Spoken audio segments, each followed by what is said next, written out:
our son Nick was a teenager, he was like any other teenager out there on the football field. Nick was easygoing, laid back, relaxed, social. My father and I were mountain biking buddies. We used to go almost every weekend. My family was very involved and very supportive. We were a very good family. I was a typical teenage girl, bubbly and fun and enthusiastic, and I was boy crazy and had lots of fun in my youth. My wife and I were at every football game. Nick and I rode mountain bikes together. We had a nearly perfect life. Nick was a normal, typical teenager. I remember things started to change when I was about 20. The world started to look and feel different from the inside out. I have a vivid memory. I was listening to the radio and I felt like the announcer was talking directly to me. What was completely abnormal looked and felt normal.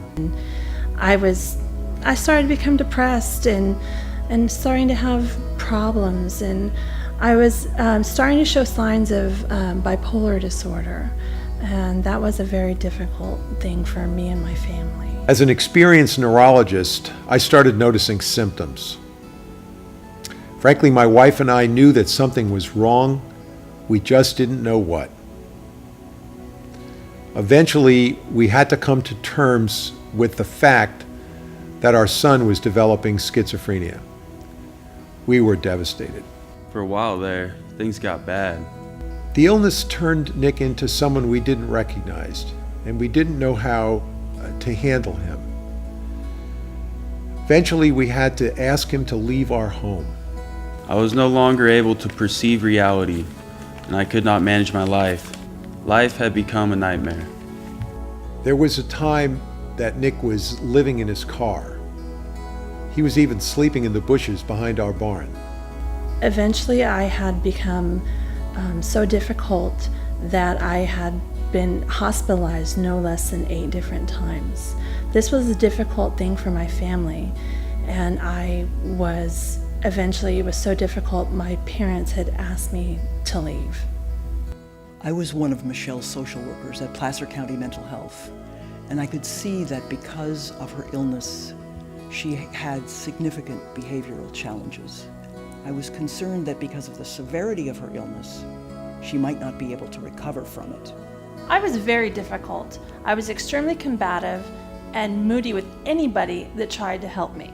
When residents first come into our program, AMHI's objective is to immediately get them stable and restore their independence as quickly as their recovery makes it possible. It was really challenging at first, but the beginning of my success occurred when I became a resident with AMHI. I was able to find stable housing and take advantages of the services that AMHI offered. People who suffer from mental illness are just like you and me, friends, neighbors, co-workers, people who suddenly, one day, begin to develop life-altering symptoms. What we need to realize is that management of the illness and recovery are possible. AMHI begins by providing the basics, things such as housing, transportation, utilities, life skills, case management, as well as employment training and preparation, the basic life necessities to help on their road to recovery. AMHI is a huge part of Nick's recovery. His case manager is teaching him to be independent, teaching him life skills, and has brought our family back together. In our peer-supported housing program, residents are supported by peer counselors who use their own personal knowledge to help guide them through their recovery. They teach and mentor the residents about available community resources and help attain their goal of independent living. Today I am successful, I'm stable, and I'm independent. I even teach life skills to the residents that come into our program. I'm a parent, and you know what? I'm a great parent. In collaboration with Placer County Adult System of Care, we offer employment for individuals with lived mental health experience. This program prepares them for entry-level positions in the public and private sectors by building a work history and marketable employment skills.